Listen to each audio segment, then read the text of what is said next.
veits siuke teistsugune salvestamine ja meil on siis tegelikult käimas kodukohvikud, kus siis ilmselgelt Autotšai nägi oma võimalust ja mõtlesime, et näitame Rasmuse Passatit. Rasmusel on Passatist siuksed paar update'i ka siin vahepeal, aga need hetke pärast mõtlesin, et vaatame korra siin ümberringi, mis siin kõik toimub. Tegime väikse siukse, mis see on siis müügialaine. Pakutakse pirukaid, mingisuguseid friikad, sushit, et päris äge ja päris raske ühtlasi. Ja siis inimestel on oma selline nagu chillimiskoht ka siin, et kõik on nagu olemas. Mõned sellised lähedasemad tuttavad oleme üldse maja taha saatnud, et siuke teistsugune. Nii, tagasi Rasmuse Passatini. Ma räägin seda, mida mina tean. Igatahes Rasmusel on madaldusvelg või see madaldusvedru. Ja väljad on ära suurendanud. 20-tollised, mis need olid siis? Veemann, jah. Veemann, jah. Ei ole näha praegu. See on ju täitsa saksa firma. See on mingi päris asi vist, jah. Panid vist natuke asisemad rehvid ka veel alla või? Jah, toimaproksiased mingid sai. Ja, on hea sõita ka või? Rehv on hea, rehv kleepub nagu pidamine, siuke jõud käib maha, see on hea, aga kuna ratas on nii suur nagu õhuke rehv ja suur velg, et siis on müra on rohkem, nagu ootaks.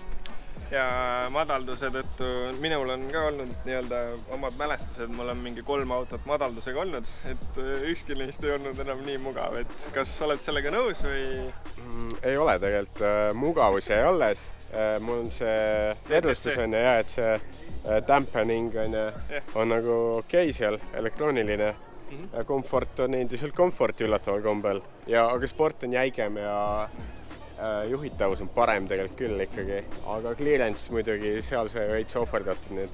Muideks hästi huvitav, jah, ma nüüd hakkasin meenutama, et tegelikult sellel A6 Allroadil, mis mul oli, see oli ka madaldatud õhuga. Ikka oli mugav sõita, et see oli mu siis nagu 4. Ma näitan seda displeid ka, kuidas see vaade on, et siis kui sa sisse kõnnid, siis auto näeb nagu selline välja. Et tegelikult on ikka päris ülbe. Ja mis me siis teinud oleme, et üks asi on see riiul.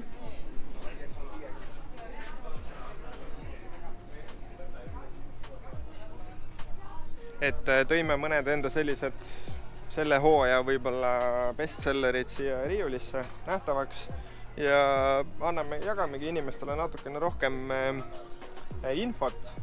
Kui ma ei eksi, siis Rasmusel oli siin üks salapaber ka. Jagame selle ka videos välja, siis teate. Lihtsalt koodi on vaja, enne. Koodi ja kui lehel on mingi teine soodukas veel, siis see töötab lisaks veel. Just. Et hetkel on päris hea aeg. Detailing pesulas on tegelikult niimoodi, et on juba allainlus 20%, sellega saad veel 20%, ehk siis sa saad 40% alla. See on päris crazy. Just. Et võimalus. Näita, mis sa siis teinud oled siin selle auto näitamisega. Teeme demo. Kuidas keraamikaga käitub, on?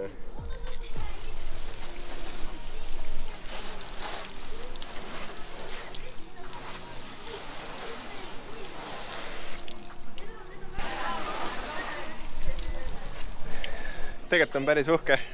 Ma arvan, et Rasmus on ka õnnelik. Jaa, see on idekas. Kõigil peaks keraamika olema. Aga Infinite on siis nüüd peal. Ja veel koos selle top. Üks on base coat, mis on see põhikeraamika ja siis teine on veel top coat. Jaa, põhjakliimas parim. Ei uhke. Kestab ülikaua. Just. Näita seda IK spreierit ka või? No teeme vahtu ka, jah. Kui juba läks demoks. Foam on sees, salaretsept, paar törtsu peeti panime ka. Yeah. Ja IK Foam Pro 2.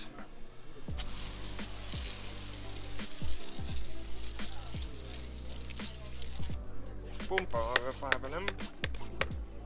Sellest sõltub jah, kui see on hästi pumbatud, siis ta teeb suure kaarega seda vahtu. Ma ei pumbanud väga korralikult, aga näha on juba, et asi toimib. Jah, järjest nagu uhkemaks läheb, mida rohkem effortit paned. ja noh, siis mõistagi on survekas juba, et me oleme siin praegu sellises nagu demo versioonis.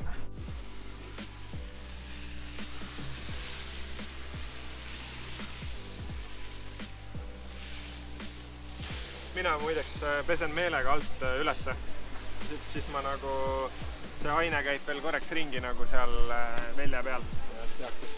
Jah. Et niikuinii on vaja nagu natuke rohkem loputada. Siit ära seda saada, on vajagu tööd või? Korkidest jääbki tulema ja sealt just foldid on. Keegi on sulle salaja siia pannud peithi niimoodi. Jah.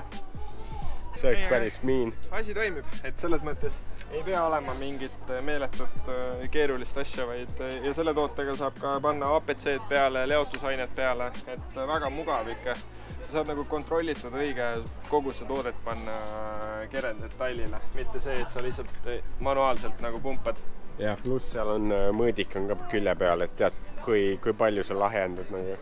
Ja muideks IK-st veel rääkides, siis ongi mõned uued tooted, et see Multi TR360 tähendab siis seda, et sa saad seda ka niimoodi pritsida ja see toimib. Et tal on siin sees üldse see vee püüdmise selline pehme asi, mida on kuulda, et ta liigub ja tänu sellele sa saad niimoodi ka või niimoodi, et reeglina on see põhiprobleem, et sul on pudel kuidagi suvalt käes, toodet ei tule ja oled pahane selle peale. Siis sellega asi toimib. Nüüd meil siis vedas, et saime pool autot varju. Enne Rasmus siin vaevles, et vesi kuivab ära päikse käes auto peale ja kohe olid need, ilmselt vesi on siis mingi lubjane või nii-öelda millegi muuga koos.